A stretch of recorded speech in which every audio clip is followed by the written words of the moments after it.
All right, ALGS news continues with today talking about who the sub is actually going to be for Falcons Esports. Of course, we talked about his Watson not actually going to be playing. Who did they decide to pick up? Yes, they did find someone, and we have first results on how they've done since picking this person up. So interested to see, obviously, how it all unfolds into BLGS. We'll talk more about BLGS in today's video, as well as EMEA scrims. Finally, we're getting some results from over there as well. So firstly, let's dive into the drama, because everybody started to come out after his Watson, when Hal was like, saying, hey, we're going to be looking for a sub. Watson's got something going on this week. Can't have it. He can't do it. People started coming at his Watson, why would you get on the Falcons roster if you're not going to actually play? Blah, blah, blah, blah, blah. He comes out to say, I don't understand why I'm getting hate for this. I booked a vacation for this weekend weeks before they asked me to be their sub. I wasn't told I was going to be needed until I heard it from Twitch chat yesterday. I even offered to completely ruin my vacation for them if it was too late to replace me, because I wouldn't want to screw them over. My bad for not wanting to waste $2,000 to do volunteer work. Good way of looking at it, honestly. I've been playing this game for 4 years, and I can't remember a single time I've seen Hal actually need to use his sub for a major tournament. Had they told me that they were asking me because they specifically needed me for this weekend, I'd have said no. And like I said, I was still willing to ruin my trip for them if they weren't able to replace me for some reason. Crayon munchers hating on me without context. Get a life. Now, believe it or not, there was a lot of opinions and controversy in the comments because of what Hal responded with. Now, I'm going to quote what this guy said, but I can confirm it is what Hal said. The tweet is still there as of the time of recording this video. Hal commented and replied, it was simply just not fully communicated from our side that we needed you for sure the first week of BLGS. And I assumed you already knew that we did, so we never said anything. There's nothing to say. This is coming from the commenter now. There's nothing to say besides Apex Pro Players Communication Challenge impossible. For real. Like, dude, why can people not communicate, a clear message? It seems like that's an ongoing issue for the last couple of months. We've had that. Anyways, he also said it's insane, actually, that they found out they needed a sub and never thought about letting their sub know. And he found out because of chat. And then also commenting, saying never letting the sub know, never letting their former teammates know their drop. There's a trend that's going on here. Can someone figure this out? It's so bizarre. It's hilarious. So anyways, despite all of that, there does seem to be issues as far as communication goes, but there's also been, to fair play here, there's also been a lot of changes that Hal most definitely is not used to. Number one, like his Watson said, Hal's never had to use his sub, very, very, ever rarely. So I can see why it's just a little different. Then on the flip side, I think Minus Tempo was their sub for a very long time, and so there was never really I guess now there's a more so of a need to have communication beforehand. There was a lot more of IRL, speaking to people, and living in a house together, or all these other things. Regardless, I think it was probably a lot easier to communicate back then. Now you actually have to make the effort to go and text someone, whatever. Anyhow, that's what's going on. And so, long story short, his Watson is not playing, and we knew that. But who is their new sub? Well, their new sub is Assivian. He will be subbing for Zero at BLGS. What's funny is everybody in the comments like, oh, who's that? Who's that? I don't know. A lot of these casual players don't know who Assivian is. He's been around for a while. He is a straight nuke. I mean, this guy is very good. And everybody was commenting they yoinked him right after his trial with Dojo. So he was looking to do the same thing for Dojo, because don't forget, Jen Burton's also having visa issues and will also need to be subbed for the Dojo. And they were trialing some other people out. And it looks like Hal was not having that, and they were not going to allow Dojo to have him, and so they picked him up. How well is this squad doing since playing with Assivian and since trialing with him? Yeah, it's nasty. First scrim that they have. First place.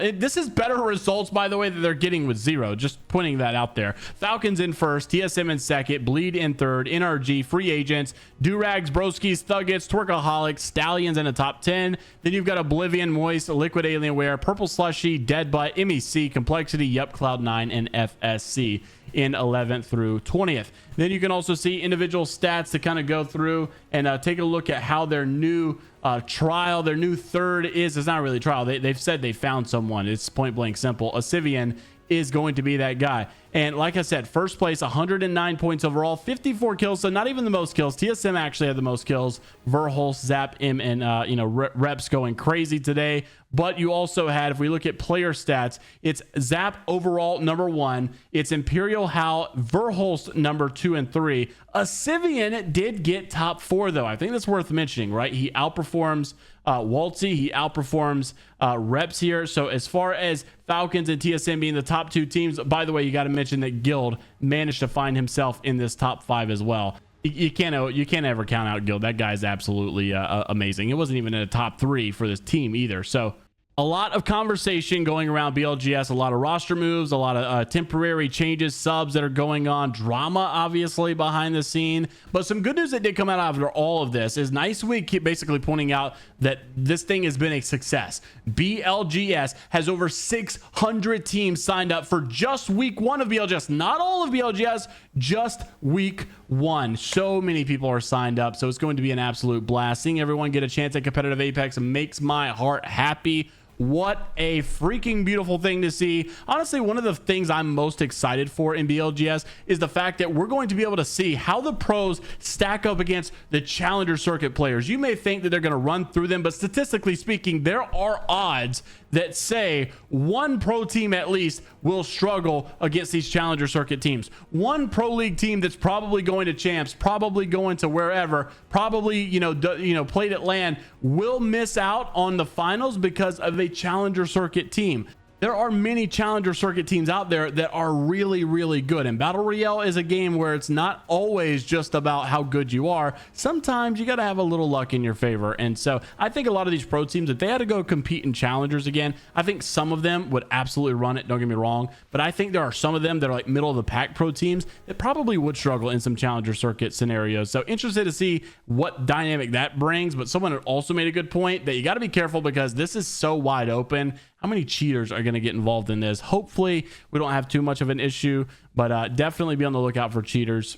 Also, that's 1,000 teams overall because it's just 600 in North America as he responds to Jake Lucky. So big success here for Nicewig, and very excited about the future of this BLGS and more competition in general. Also wanted to mention the EMEA scrim results. Finally, we're getting some results or scrims over there. For them, it's NIP in first. We haven't really talked about a lot of other regions recently besides North America. We really need to do so. Obviously, we've been following Nasky for so long, and to see him at the top again in the scrim results, very good. Hopefully, they can keep this up. Alliance, after winning the World Cup, in third place. It seems like they haven't the Alliance is being Alliance, right? They're consistent, they're always up there, they're in the conversation, but they're not necessarily dominating or anything like that. What I find crazy was with NIP, they actually didn't have the best average placement out of the top 3 or even the top 4 or even the top 5. What? Is this serious? Bro, they had 8.4 average placement, but those 2 wins and 1 second place they did get, they popped off. Unless I'm reading this wrong or this is just a messed up graph, they did not get a better average placing than anyone in the top 10. They actually got outperformed by all the top 10, yet they still won the scrim result. That speaks volumes on how many kills they actually had, because the games that they didn't do good, they didn't do good like at all. Like they bottomed out 15th, 14th, 15th, whatever. So while crazy performance for NIP, you can never hope for just miracles like that to happen all the time. Also, FaZe in here in 18th spot. Not what you love to see from a big organization like that. Gaming Gladiators, though, still in the conversation. This team has been doing really good lately as far as LAN goes and official tournaments go. So very excited to see if they can still keep it up. EXO, obviously, we recently made mention of Tryhard Thor quitting the game and moving on. It's really unfortunate when only North America runs from the Oversight esports stuff, because it's hard to follow these other regions, although we try to keep up with the other regions all the time. And when Pro League is going on, it's really easy to keep up with these other regions. So hopefully we can continue to get some more scrim results like this and see how these other regions like EMEA, APAC North, APAC South are all doing, as well as Phony, because Phony had actually, don't forget, he's moving from North America, already living in Thailand and playing in APAC South. And he basically posted the other day, hopefully all the work I put in isn't for nothing. And Hal had basically said, you won't have any regrets. That's all that matters. So it is a crazy commitment to see Phony go from all the way of the States, go all the way to Thailand just to compete so that he could play at champs. I mean, and I get it, right? You definitely want to have some representation at champs after you just won the most recent ALGS LAN. It didn't seem right to not be there to some degree. Love the commitment. Hope, honestly, it is rewarded. Interested to see your thoughts down in the comment section below right now. Who do you think is the strongest ALGS team right now? I know we're talking about BLGS, crazy subs going out there, but ALGS wise, who do you think is the #1 team right now? Interested to see your thoughts. Like and subscribe if you want to stay up to date with all things inside the world of Apex Legends esports news. And until the next time, we'll see you all later, Gators.